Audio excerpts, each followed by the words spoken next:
Hello once again and welcome to the We Need to Talk About Chocolate podcast. I'm back with my co-host Andrew Nason. We're in the Melt chocolate yurt. Andrew, how are things? Good, Ed. Very good. Yeah, I'm looking forward to this. You've undergone another optional fast this week. How have you found that? Well, 3 days you did, right, off food this week? Ed, I was determined to win the competition for the lowest sugar quantity Yeah, consumed. yeah.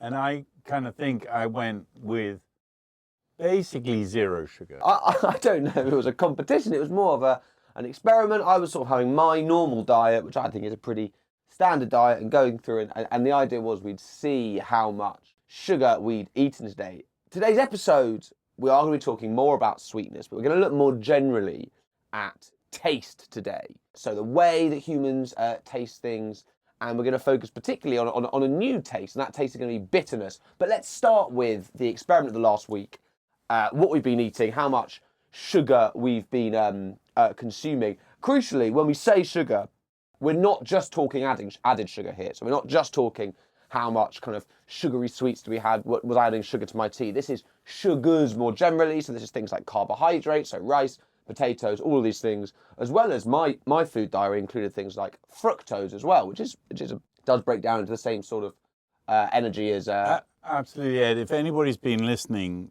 to our podcast, they'll know it's essentially a sort of Punch and Judy show. Yeah.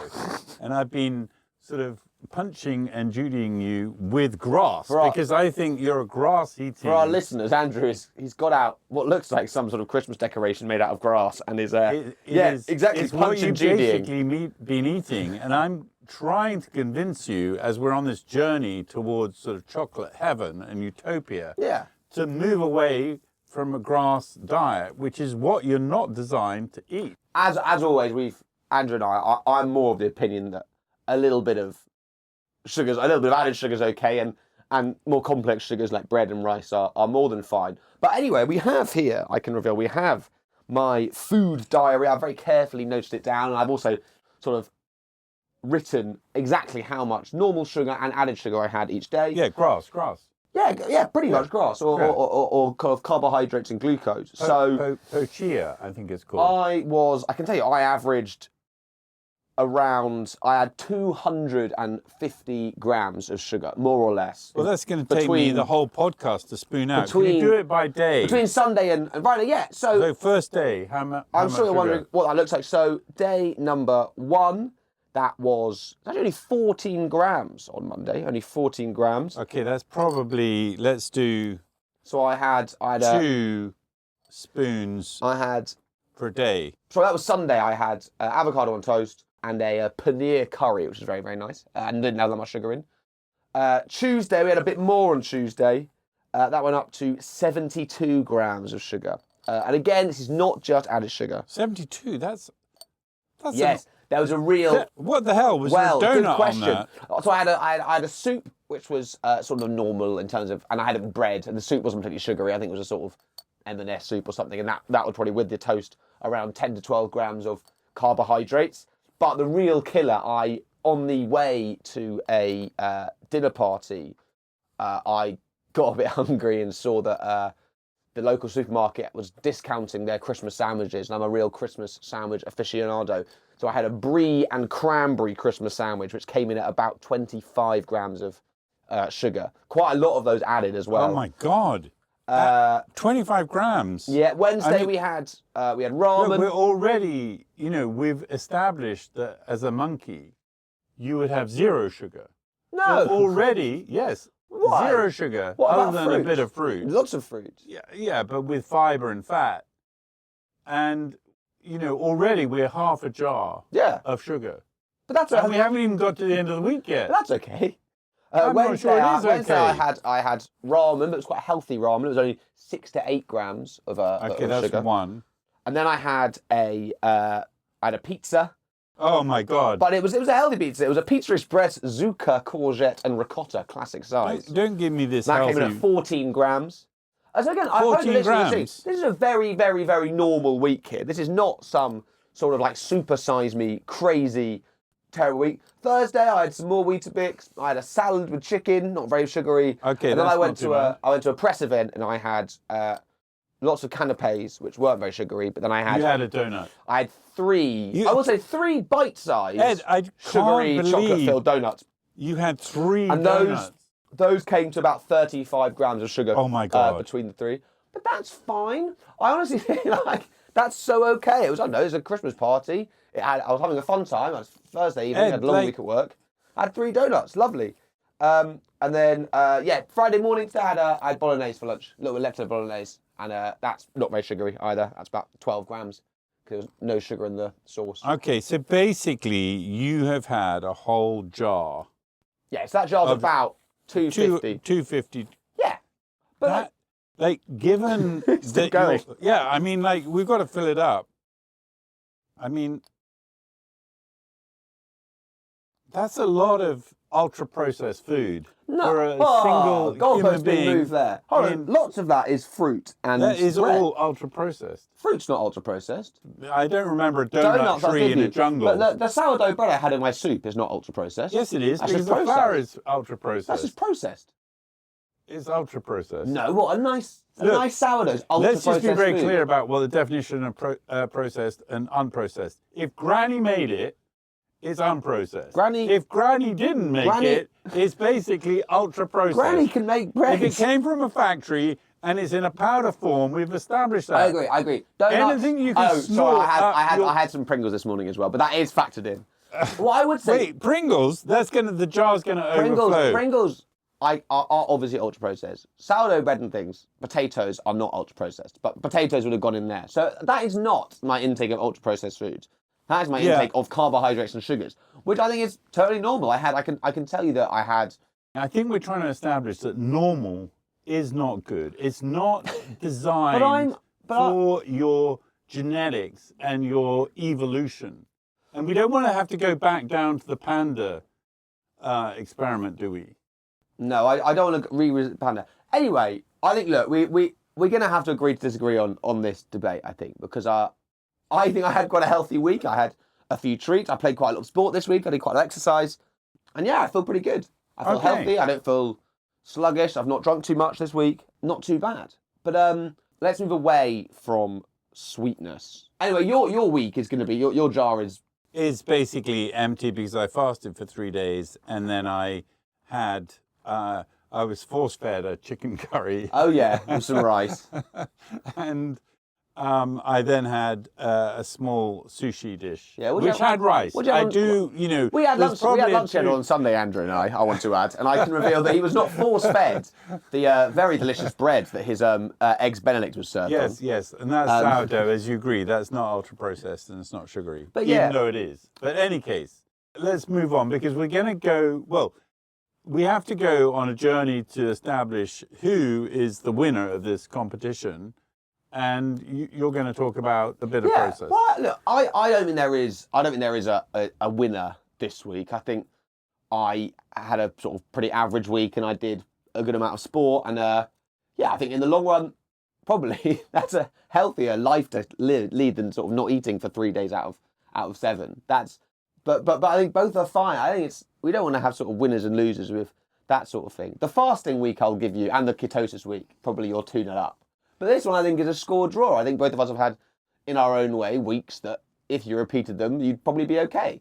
But yeah, on to other tastes. I've been looking a lot into the way that the human tongue actually takes in taste. We have spoken about this before, but I've been looking specifically at something called papillae, which is sort of fancy scientific word for taste buds. And they're mainly on the sort of front of your tongue. They are elsewhere on your tongue. They're actually elsewhere on your body. But they're mostly in your tongue, unsurprisingly. And essentially, what these are little receptors, and there are different ones that pick up those 5 tastes that we've talked about before. So umami, sweetness, yeah, this was bitterness. The onion we were talking about. Exactly. It's the onion. But what I found really interesting in my research is that the number of these things people have differs dramatically from person to person.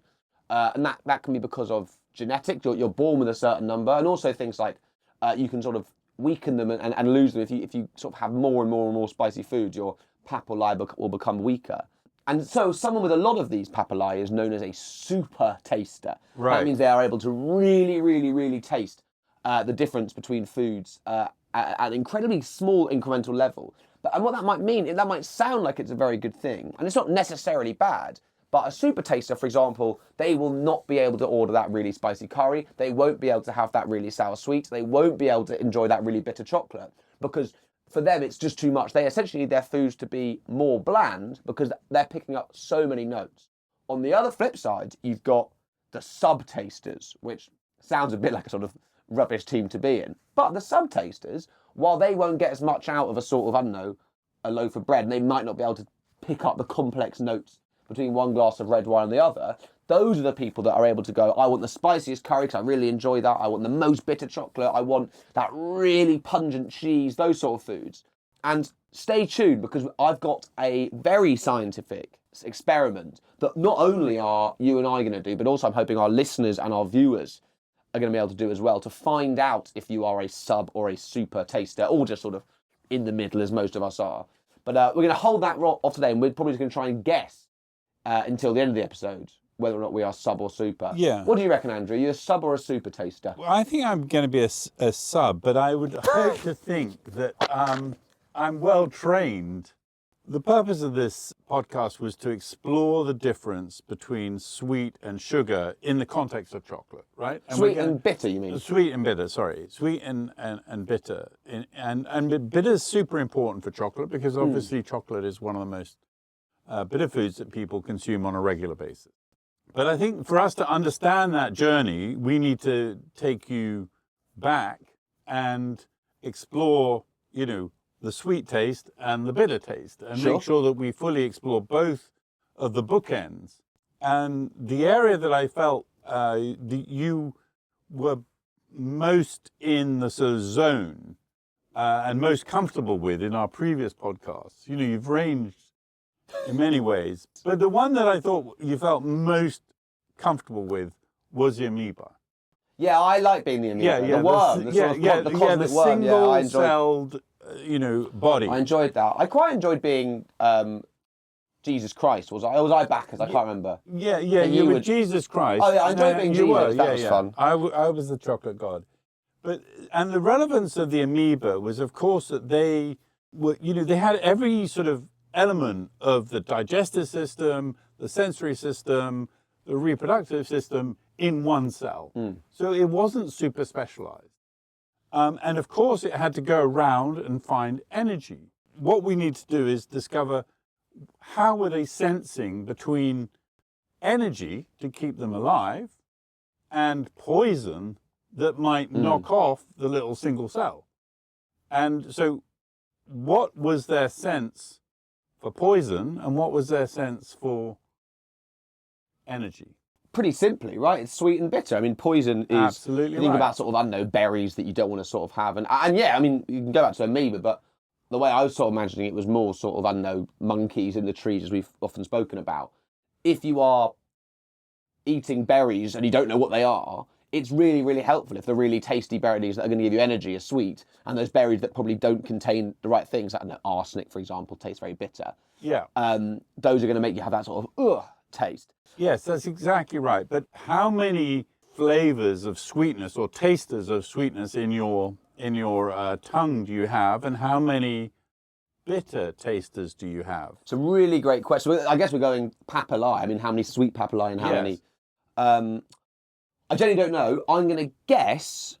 I would have thought, before I think about too much, I think I would have thought before this episode that we have about the same of all of them. But maybe because we so need to add sugar to stuff, maybe we have slightly fewer... No, we like sugar the most, so I'm going to go we have more sweet ones. Okay, don't forget, Ed, you're a single-celled amoeba. Oh, I'm not me. No, you're an amoeba at this moment, and you have only one taster for in that sweetness. case, if I had... It's super simple. You knew where the energy was in the outside world, and you have 25, I mean, maybe not as an amoeba, but now you have 25 different complexities of taste for bitter. I see, fine, okay. So you're much more sophisticated, and we'll get onto this in terms of chocolate, because that's exactly what we experience in chocolate, a much more complex taste because the bitter taste is much, much more complex. Yeah. And also, probably it's, if you think about that from an... Oh, Andrew's pulled out some sort of jelly.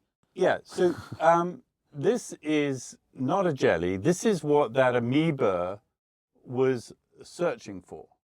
It looks like frog spawn for our listeners, what Andrew's holding in front of me. Well, let's just sort of, why don't you spoon it and feel free to taste it. This is the energy source that amoeba... you actually want me to eat that? Well, I want you to taste it, yeah. It looks disgusting. I mean... It's got like gold in it. And it's sort of sticky. Hold this up to our viewers. Yeah, it's got the sort of consistency of treacle. Do you have any idea what that is? I genuinely have no idea. I am going to eat it though. I assume it's not poisonous. I wouldn't eat all of that. I mean, just a small bit. But it looks absolutely rancid. It doesn't taste of anything, but it's disgusting. That's horrible. It's not disgusting. What the hell is that? That is glucose. That's sugar. That is the energy of the planet. Right. That tastes bizarre. That is pure rank. Oh, what the hell is that? It's not sweet at all. Ed, that's pure glucose. Please have some. That is what. Please have a little bit. I'll taste a small bit. It's not sweet at all. It is sweet. That is. It's not. That is exactly what you crave, and that's what the amoeba in you was craving. It is glucose. And that is the energy store of all living things. And we're going to go through... It's so horrible. I promise I'm not winding you up. It is. That is the real thing. Now, okay, what we're trying to do... sorry, I have to go back in time because obviously your amoeba brain has forgotten a lot of the history that we were talking about. So the amoeba, remember... It like swallowed a bacteria. Do you remember that? I do. That's the birth of mitochondria. Yeah, and then you had a friend, and we're going to call that Granny's electric car, okay? Because it comes from Granny, okay. The mitochondria. Yeah.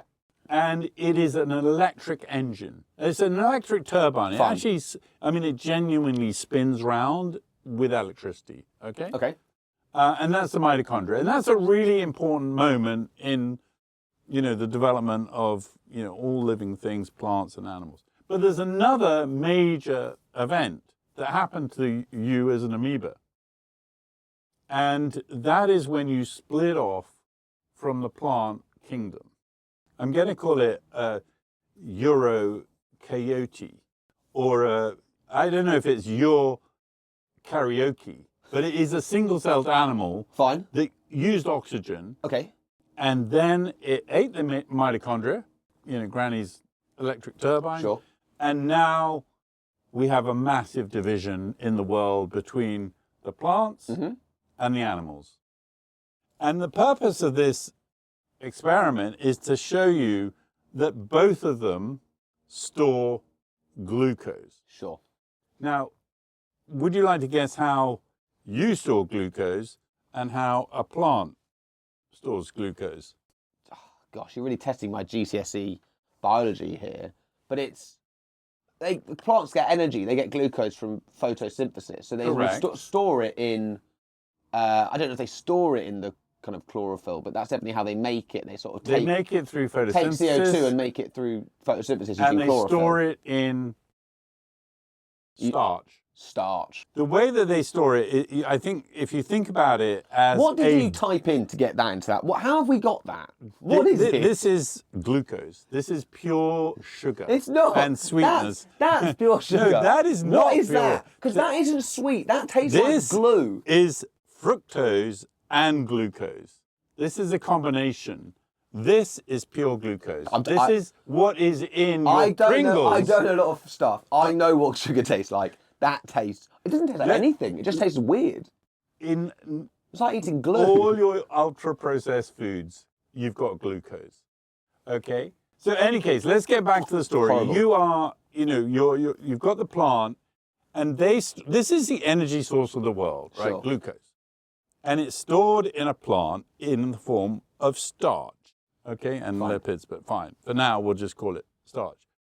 How is that glucose stored in you? It's stored. It's stored. It has to be stored. You know, you don't want to run out of energy suddenly. No, I'm going to guess. I don't know, I'm not sure. It's stored in a glycogen, which essentially is the immediate release, and then fat. Okay, Fine. So you've got the two. My point here is that it's the same substance, whether it's in a plant in the form of starch, Sure, or in the animal. And of course, let's just go back to that sort of soup where you've merged with the mitochondria, and you're trying to develop a strategy for survival. I mean, you eat whatever's sweet, right? Mm-hmm. And you move away from whatever is bitter and poisonous. Are we with, you know, the multicellular? Yeah, I'm there. The amoeba's there. The amoeba's there, right? So what would be the best strategy for the amoeba to survive in this environment? Moving towards sweet, running away from bitter, what might they do? Can amoebas really do anything? I sort of imagine them just sort of being Well, they're going to cluster because they think to get together, fine. They're going to be safer. Okay, fine. Okay? And then eventually they're going to sort of specialize. As they cluster, they start to specialize. So you'll do reproduction, you'll do digestion, you'll do sensory, etc. And clearly some people are more specialized in the sort of digestion, stomach-led. I would do that bit. And the reproduction. Yeah. And some are more in the sensory. So at the moment, Ed, you know, in the amoeba world, you clearly developed out of the digestive, because you'll eat loads of sugar, and reproductive. That's the amoeba multicellular that became an animal. I hate the way that I project on this podcast. I eat a normal amount of food again. Well, we've got to define what normal is. I don't fast for 3 days every week. Anyway, carry on, amoeba. You've now developed from this sort of digestive tract into a full animal with all the with all the specialization. But when you transfer from one glucose form to another, i.e. in a plant, you're basically just moving this from the starch into, of course, your body, which is a combination of fats and things. And so what we want to now establish is you've got to store energy, you've got to find it, you've got to have that sweet taste ability, which is what you have on your tongue. But you also have got to move away from dangerous things that are potentially poisonous. And that's where you're bitter, and you've got a much more complex understanding of the bitter taste. So now we're going to look at why and what does the bitter taste do for you? How does it help you? Well, this is what I'm interested in, right? Is because there's a lot of talk about bitterness being, okay, this is poison, stay away. But we do really like bitter foods. Humans. Exactly. I mean, we might like it in the same way we like sweet and other things. But it's not just a case that, we avoid bitter and we have the other four. Like, we actually seek out, particularly sort of vegetables and things that are bitter. And particularly also, I think one of the things that's interesting about bitter foods, and I did try and look for a sort of scientific explanation as to why this might be, sort of going back, and there wasn't really a clear one. But well, you're going to hear it now. When you're going to hear when the Andrew's going to, yes, I'm going to deliver. When you are young, if you give young kids really bitter foods, and this is pretty much universal, young kids don't like things like Brussels sprouts. They don't like things like olives. They don't like things like rocket and radishes and those foods that have that sort of bitter taste. And yet, as you get older, you almost sort of learn to like them. Sorry, let's do an experiment on 100% chocolate now and see, because I think what we have to do is train the bitter taste. You're exactly right. As a child, you really don't understand bitter. I used to hate olives, and now I absolutely love them. I can't get enough of the stuff. We're going to start with 100% chocolate, right? So this is 100%. No added anything. It's literally just processed pure cacao. Chocolate. And most people, when they're looking at the most bitter foods, would put chocolate and coffee probably in the same category. I think if I had to pick one, if I was on the TV show Pointless, I would avoid saying chocolate when it came to bitter foods. I think you're right. That is the go-to. Yeah, the go-to. And coffee is not far, but chocolate is more bitter than coffee. And we're going to discover why. So let's have a reaction. Let's see what 100% cocoa is going to do. Fine. How many have we've got? Do I sort of eat? I mean, got five. To the single-celled animal that's been consuming that amount of sugar, we're now taking you to the opposite end of the spectrum. I've got about 5 of these. You can have more. No, five's all right. No. I think we should have. It's. And you sort of eat them all at once, or? Well, yeah. I mean, but no one would have that. You don't have sort of massive, great bites of dark chocolate. I mean, 100% chocolate is very, very good for you, and we're going to explore that. But even people that eat dark chocolate who really enjoy it, they're not exactly like wolfing it down. It's still a bit like coffee, where they're sort of I mean, you wouldn't like down a big glass of espresso in the same way you wouldn't like. You will eat 1 or 2 of these a night, and it's super good for you. It's a food you sort of, in the same way you have sort of sipping alcohol. I agree. It's not a donut, Ed. It's not a donut. If I was to jam all of these in my mouth, I don't. But yeah, I've got these little 1-piece sized discs, and I'm gonna let them melt. I'm gonna have 2 at first, and I'll give my honest appraisal. I'd rather have a minstrel than that, definitely, because it obviously has sugar in. But I think initially, right, when you eat it and bite into it, or even let it melt, it is a bit like, no offence, eating dust.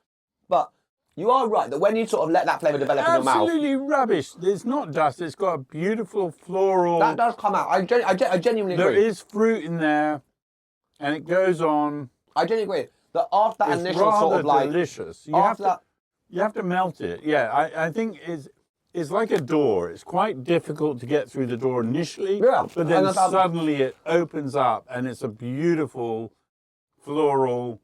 brandy kind of... And you do want more. Like, you could very easily... Yeah, I'm Again, sure. you wouldn't... I don't think you'd want to put sort of 4 or 5 in your mouth at one time, but you could very easily snack on those over a sort of, I don't know, afternoon. And don't forget, this is 100%. There's no added sugar at all, and you are quite happy to eat it, and you've got a relatively untrained bitter taste, given that you are the single-cell amoeba, right? And it does. It feels... Because I think it is really sort of...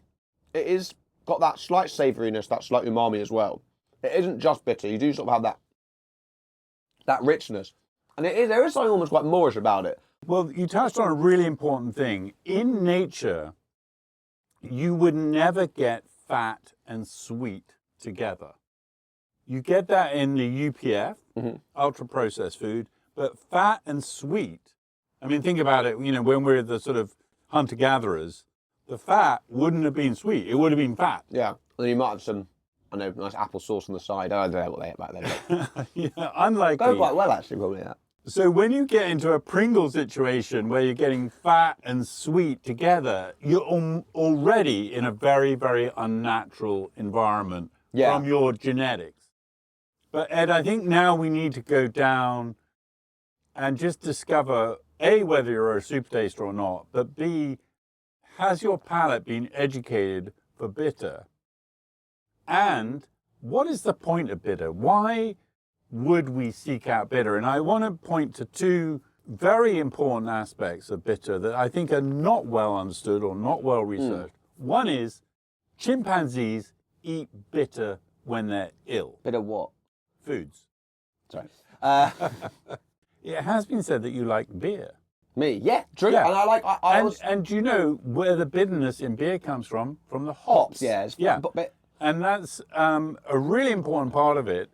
And that was there as a sort of antibacterial agent in the beer to make it last longer.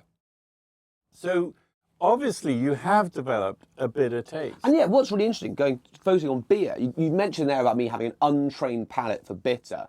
I'd say I probably more accurately have an untrained palate for chocolate. Not necessarily because beer is bitter, but if I look back to sort of when I was, I don't know, 16, 15, going to sort of parties, I drank, and this is not unique to me, the alcohol that I could drink would be sweet ciders, sweet, fruity drinks like that. When I sort of got a bit older, I moved to things like lager, and now, as a sort of seasoned, I guess, alcoholsman, I'm much more comfortable with like quite bitter pale ales and things like that. Okay, so Ed, we're in ancient Germany now. Understanding why would they preserve this plant called wormwood, which is a herb, why would they preserve it in alcohol? Well, I mean, I don't know. My knowledge of ancient German preservation is pretty low, but normally you preserve stuff so it lasts, right? I imagine wormwood does only grow for a certain part of a year, and so they would put it in alcohol to sort of keep it for the rest of the year? Absolutely, because they realized how important the bitter, even in these days, was for health and digestion and curing certain illnesses. So they needed to maintain the bitter throughout the year because we don't know when you're going to get ill. True. Probably the winter as well. They wouldn't have had this stuff Probably that the abundantly. winter. So they're going to preserve it in alcohol, and that is the derivation of all the vermouths, all the sort of martinis, etc. They all have bitter. Yeah. And of course, being absinthe as well. And they all, all medicine is bitter. Yeah. Right? I also think that when you associate bitter flavours in sort of cooking and in ingredients, you do sort of words like sort of medicinal and hearty and things like that. Exactly. It is sort of like this idea, whereas sweetness is almost the opposite. It's sort of like a treat, called guilty food. Correct. Bitterness is so often with sort of like, I had a nice bitter salad. And we're gonna delve into why they were preserving it, how important bitter is for basically turbocharging the body. It's a super important. And let's have you taste that bitter. This has got vermouth and orange peel. This is a bitter, like an Angostura bitter. It is bitter. It's nice. It's bitter and it's tasty. I mean, we should. It's very, very yummy, that actually. And this is developing your bitter palate. And it does. For those that haven't had things like vermouth at home, it does have that sort of medicinal quality that you're talking about. It's almost like a sort of cough medicine. Obviously, the derivation of the vermouth was a medicine, and it was preserving the wormwood for consumption during the winter. So let's now, as we start tasting bitter fruits and we start training that amoeba that's too focused on the sugar, and we're going to start training it towards the 25 different senses of bitter. We're going to start with an olive, which is famously bitter. And for our listeners, we have here. I'll pick two off. One for me, one for you. There you go. We have here olives, not sort of in brine that you might get from the shop. These are olives straight off the vine, which I don't think is something I've never had an olive sort of like that before. I've squeezed it and a sort of horrible white liquids come out. Look, I don't know if you can see that on the camera. Well, that's olive oil. Yeah, sort of pink olive oil. I mean, it tastes like poison. Like, it does. I think that's quite pleasant. No, you don't. Yeah, I do. You can sort of. Do you know what? I've got a well-trained bitter taste. There is a slight oliveness there that comes through at the end that's quite nice, but a bit like with the chocolate. That first initial taste in the mouth is like incredibly bitter. You can see why they put those in. They sort of have to sort of do stuff to those to make them more nice. Why do chimps and why do the Germans, through their vermouth, and then all societies, the Italians with their martinis, why do they focus on the bitter taste? What is it that it does to your body? This is where we need to get to the bottom. My understanding is that it's not, tastes alone don't necessarily equate stuff to the body, but it's why are foods that are bitter often healthy? I mean, they're often not. Absinthe is not healthy. Poisonous berries are not healthy, and those would be bitter. But lots of foods that are bitter are healthy. And why is that? What's going on in the body, and why did all our ancients... Is it a case that actually, with sweet foods like fruit, for example, it is beneficial to that plant for that food to be delicious to lots and lots of different animals? So if I have a berry that is delicious and sweet, and I know I'm a bird and I flap away and I poo it out somewhere else, that's how that plant grows over there. Whereas bitter leaves and things, they come from parts of the plant which the plant probably wants us to not enjoy. Correct. Despite the fact they're full of really important nutrients and things that are going to make us better. So actually, it takes a while for our mouths to get used to those bitter flavours, even though actually our body is going, yeah, I really want some more of that, please. Correct. So, the first thing is that plants create the bitter polyphenols to ward off insects and pests, right? That's absolutely 100% spot on. Pretty pleased with that answer. Yeah. I think I'm doing really well this episode, you're actually. doing very well. I mean, we're developing your understanding of bitter and your we want to explore all 25 of those bitter senses, which is much, much more complex, of course, than the sugar, which is just the one. Okay, we're going to try another vermouth with more wormwood and more bitter taste. That smells more like cough syrup as well. Yeah, this is more medicinal.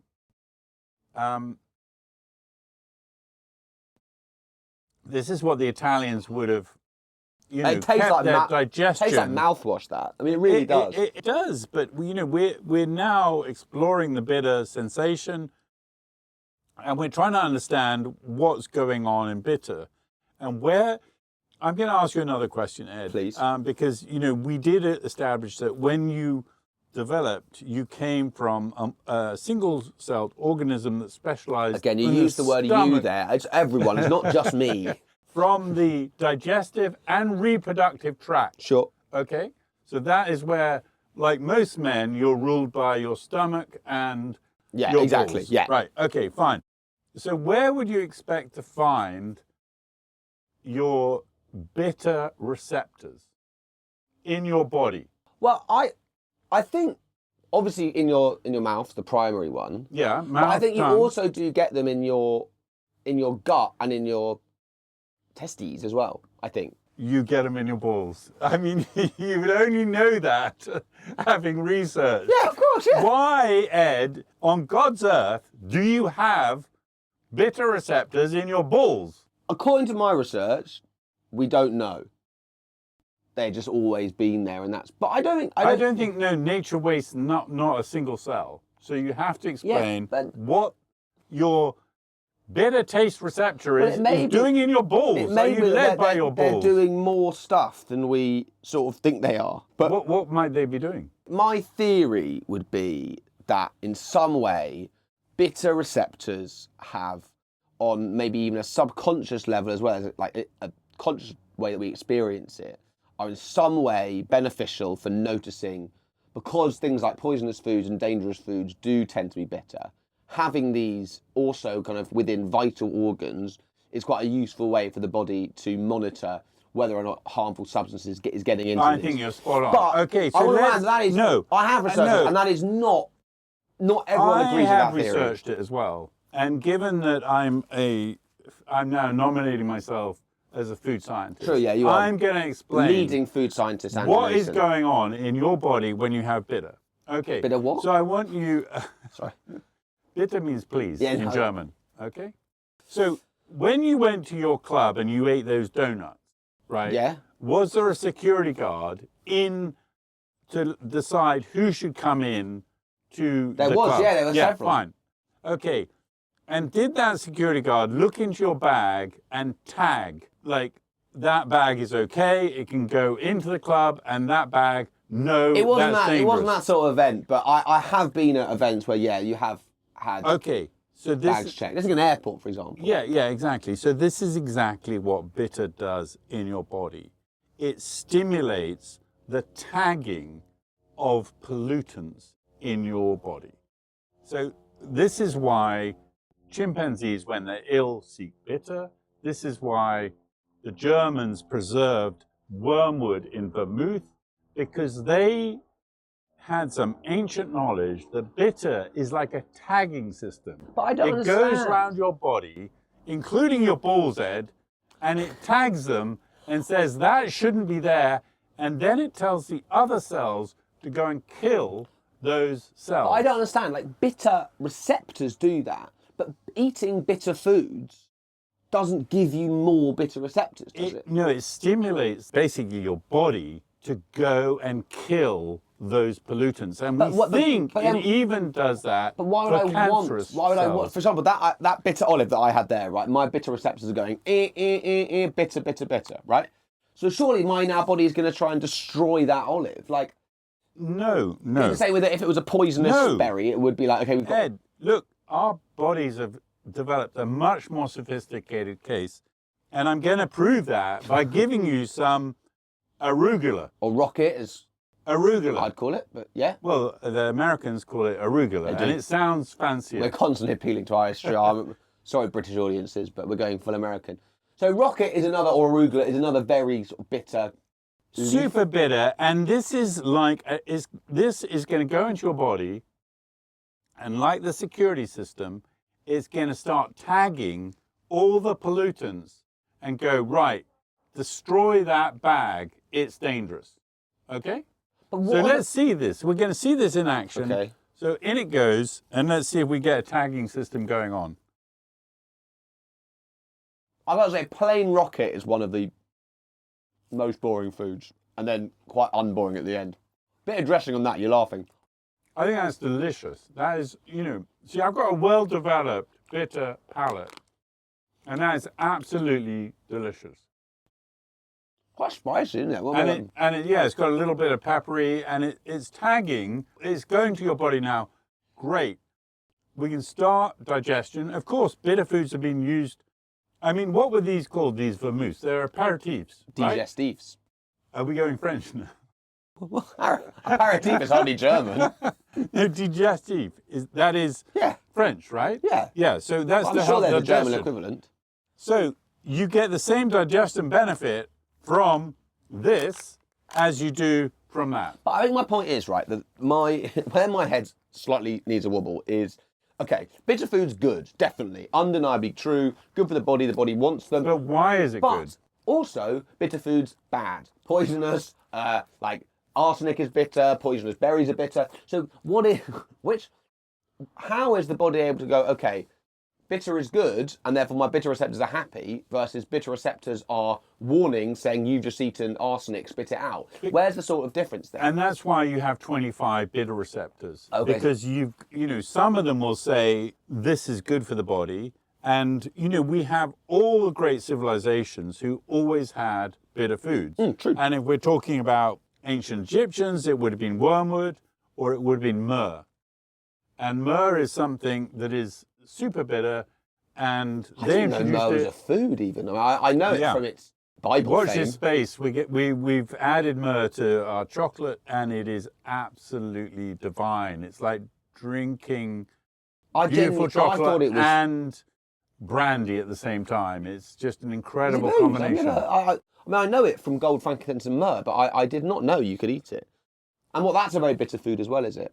Well, lucky Absolutely. baby Jesus. He wouldn't have liked that then, would he? If he was a baby, he would not have had a refined palate for eating either. Do you drink myrrh? Is it a drink? No, it's the sap of a tree. He wouldn't have liked that as a baby. No. Unless, maybe he was born with a sort of God's palate. I don't know how Jesus would have been with bitter foods. Yes, but it was interesting that he is given bitter foods, right? Yeah. Frankincense and myrrh. It's to do with the end of life myrrh, isn't it? I thought it was something... I think it symbolizes love and warmth and the female side, which is obviously, important part of Christianity. But basically, yes, you're right. Jesus was offered two bitter foods, frankincense and myrrh. And, we know that the Greeks had bitter fruit through olive oil, and also You can eat frankincense. You can eat frankincense. I thought frankincense was a type of incense. It was gifted to Jesus, and I imagine he would have consumed it. He ate frankincense and myrrh. You can eat frankincense. You can eat gold as well. And watch this space. We're launching a frankincense. You can have a little gold chocolate. That's brilliant. Tony's they'll be listening to this now. They think, oh, that's a good idea, Ed. Basically, all the ancient civilizations have had bitter. They all understood it was a digestive, and it was also an identifier of pollutants. And it was anti-carcinogenic. Is it a case, again, as a non-scientist, is it a case, I'm just imagining your airport security system, right? This could be completely wrong. Is it a case that whether I have a bitter food, be it arsenic, which is actually bad, right? That'll shut down my cells, or radish, which is actually full of good stuff. Well, let's try a bit of radicchio. But, when you're saying arsenic, I believe that apples have an arsenic... Apple seeds do, yeah. Apple seeds, yes. We eat them. You shouldn't be eating apple seeds. And ancient civilizations would grind apricot, the seed of the apricot, for bitterness. So how are we finding this radicchio? This is famously bitter. That's yummy. I'd have that in a salad. I think it's almost a case that whatever the bitter food is, it kind of causes your airport security to kind of do a check for bad things. So it goes, okay, we've got bitter. We need to now check upstairs, downstairs. Is there something going on? And then they tag it, and then the body removes it. If there is, it's arsenic. Obviously, that's not ideal. You've got arsenic. But with radish, which tastes a bit like arsenic, but actually is pure good, those airport security people in your body are going, oh, well, we're not already doing the check. We might as well pick out a few other bad things that we hear already. Correct. Famously, it's like a fire drill, basically. It's like a fire drill. It's a tagging system for the body. And if you have too much of this, the sugar, you've dulled that. And let's just explore this in a slightly different way. And I want to talk about a very famous issue that a lot of people talk about, which is the glycemic spike, the sugar spike. Now, clearly, after your donuts, you were spiking sugar in a major way, and you're eating a lot of this. Agreed, 100%. So I want you to explain to me what is going to give you the most spike in terms of sugars. What is 100% on the glycemic index? Sugar. No. Those nerds clusters that I had must have been. What is that thing? Glucose is 100% on the glycemic index, of course, because we know that that's what it gets broken down into. This is the body's energy, and this is the plant's energy. But who's eating that? In ultra-processed foods, you will find a lot of glucose. Right, so that's number one. Fine. Is, Ed, white bread, represented by this, or that, table sugar? So we've got white bread here and table sugar. Which is higher on the glycemic index? Table sugar, but it's close because white sugar has white sugar bread to it. is more. How can that be?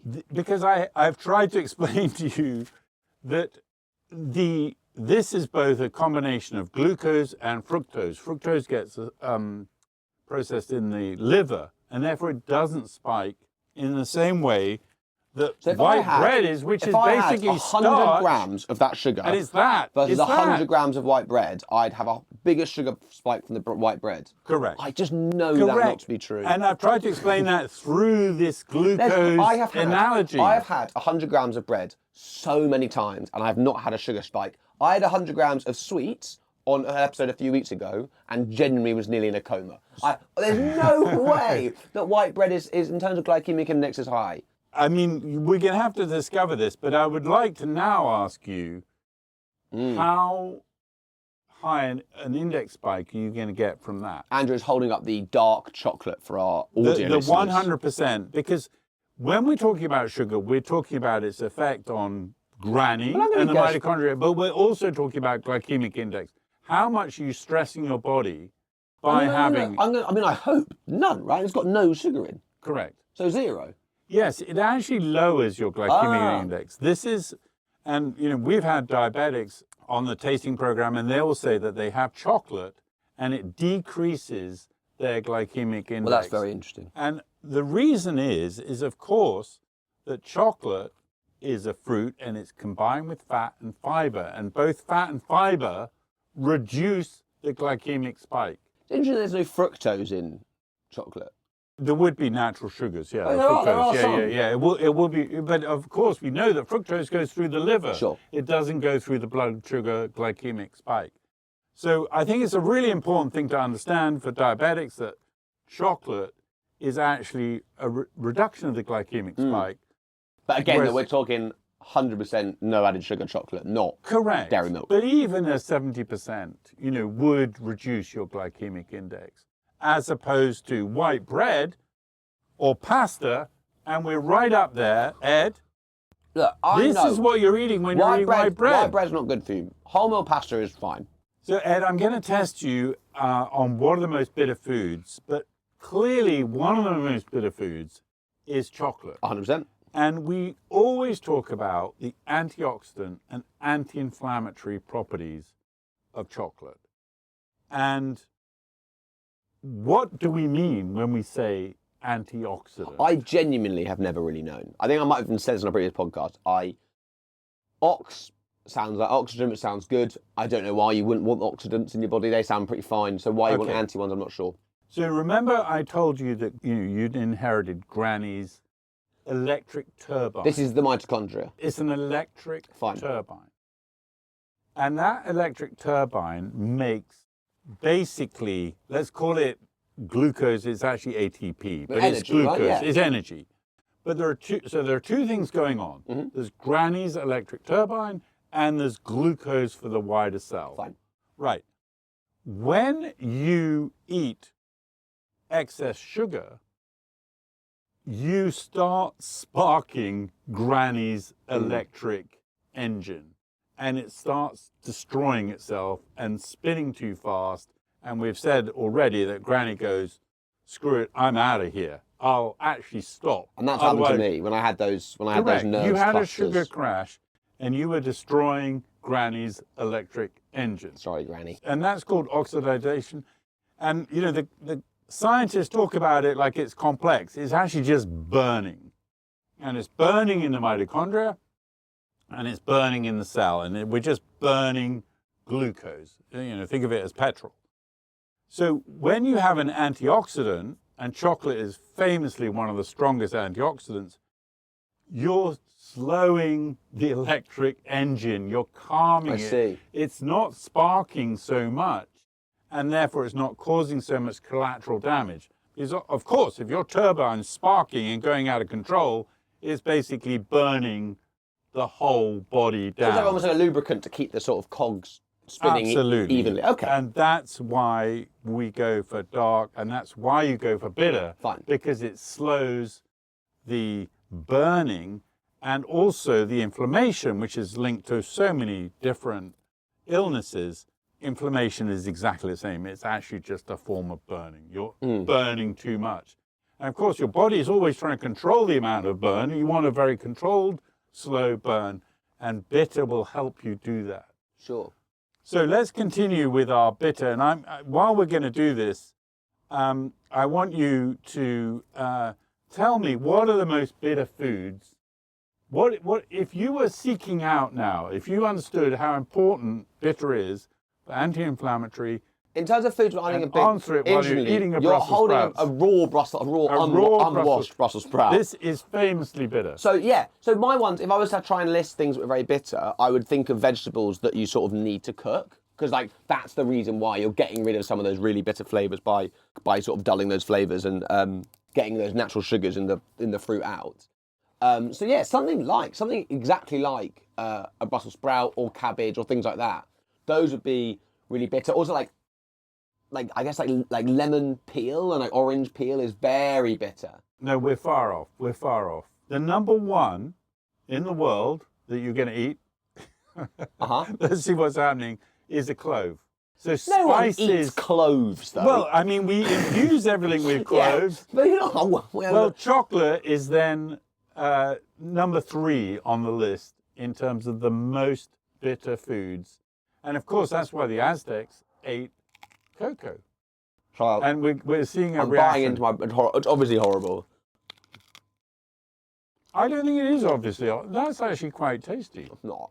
Raw Brussels sprouts. This has got a lovely complex flavour. It's a very simple flavour, raw Brussels sprouts. Because don't say it's simple when you consumed that this week. Brussels sprouts are one of my favourite foods. I love them, but they need to be cooked. Rubbish texture, rubbish taste. No, that's absolutely delicious. It's like a sort of mini cabbage. Wow, what a sell that is. See, one of the things that's quite clear from this podcast is I've got a well-developed bitter flavour from eating a lot of chocolate, and yours is not yet well-developed. And we need to do that. We need to train it. And you can train your 25 bitter receptors, and you have to keep eating bitter foods. And then you will reduce the amount of sugar, and then you'll reduce your junky sugar habit, and you won't go for the pizza. Dark chocolate, and you won't. right? I admit, dark chocolate, I ate that. I had that initial hit of bitterness. And that's 100%. But you do then get those really exciting notes. There are no notes to a raw Brussels sprouts. That is a boring food that needs to be cooked in order to bring out the flavour. I'm sorry. And I know that because... That's a downer for Brussels sprouts. You are able to run a whole business on the complexities and deliciousness of dark chocolate. You would struggle to sell quite as many raw Brussels sprouts, no matter how beautiful you package them. And it's not very nice. A guinea pig might, That'd be like having a fasting company. Exactly. But there are much nicer foods than there are raw Brussels sprouts. Yes, anyway, but there are not many foods that are better for you that's than true. a raw Brussels sprout. I can believe that. And one thing that is true is that cooking vegetables does take away the nutrients. So I do believe that. Anyway, let's get back to what this is all about, which is retrying the dark chocolate to see if that initial bitterness has been dulled slightly and those more complex notes are able to come out quicker. Have we trained your bitter palate and made it more healthy during this podcast? Are we going to also... Well, we'll come on to that in a second, but let's start with the chocolate first. So yeah, in theory, we should have get done less of that bitter taste. And again, do try this at home if you're interested. See if you also buy. Okay, let it warm up. Let it melt in the mouth. 100%. That had, I'd say, a fifth of the bitterness. Correct. That it had before. Correct. I would say that was, to me, that was almost sweet. Long-time listeners of this podcast will know that I'm not one to mindlessly agree with Andrew's experiments. In fact, quite the opposite. But genuinely, after having eaten, just an array of the most bitter foods available, apart from apparently a handful of cloves, 100% those flavours are coming through more. I can more taste those. You mentioned that sort of fruitiness, that sort of slight nuttiness as well. That's going on. I'm getting nut now. I didn't have, when I first tried it the first time, it was either that or maybe it was one of the other horrible foods that you made me eat. I talked about that lot of it almost tastes like dust at the start. It's such a sort of get this out of my mouth. That's an unpleasant flavour.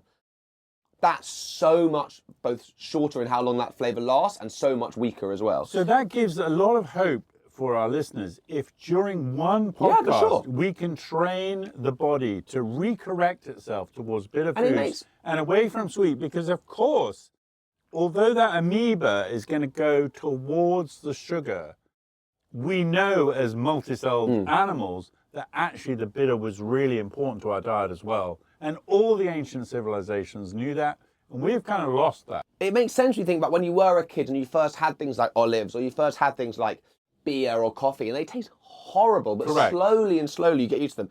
Anyway, I mentioned at the start of the episode, and I'm sure you've all been on the edge of your seat to wait for what is the very scientific experiment. And this is really an experiment used by scientists. You like a bit more bitter as well. I'm okay for vermouth, honestly. I'm bittered out. But yes, so if you want to follow at home, very welcome to. You'll need to grab some sort of blue food colouring or dye, and very simply either put it on your tongue or, as we've done, put it on a food and eat it. And Andrew, you've got yourself there a leaf with blue dye on it. So this is and eat it sort of that side down, so it sort of rubs on the tongue. I do. Now you sort of want to make sure that it's touching the front of your tongue. Okay. More bitter. Delicious. And yeah, essentially, we mentioned those papillae. If you are someone that is a super taster and has lots of these papillae, they don't stain blue, which the normal tongue does stain blue. So a super taster, their tongue will go less blue, whereas someone who's got a really sort of, a sub-taster, got a sort of quite a dull tasting system, will go very blue. So let's see, yours is blue. Very blue. Does that make you a sub-taster? Sub-taster, yeah. Does that make you a sort of sugar junkie, grass junkie? No, not necessarily. In fact, the opposite. Let's see really? your tongue. Yours is very blue as well. Okay. So a couple of sub-tasters here, it seems. But yeah, obviously, it's better off to do this in a sort of big group and make sure you're having the same amount of blue dye with each one. But it's an interesting way of noticing what sort of taster you are. It's very unlikely that we as men would be super tasters. I think super tasters are generally women. I think that's right. They also have this, extra sight. They have an extra ability to see additional colours to men. So it's more likely if we tested a group of women that they would be both super tasters. Most people are just sort of in the middle. I think it's sort of about 5% of people are sub-tasters and 5% are super. But if you are someone who is often seeing their tongue stained blue by, foods with blue dye, if that happens to you more than most, then maybe you are one of the very few super tasters, and you can get jobs out of it being a super taster. But I think we should end on a really good note. I'd love that. I'd love when we do that. Ed, you felt that this life was just going to be eating sort of really beautiful chocolate, and I've taken you through hell and back. But the good news here is that some of the most popular foods and the best foods are great for you. And we're talking chocolate and coffee and red wine. And why are they so good for you? Because they're bitter. And that bitter is like a tag system that identifies toxins, also identifies carcinogenic elements in your body, and goes to the body, destroy them.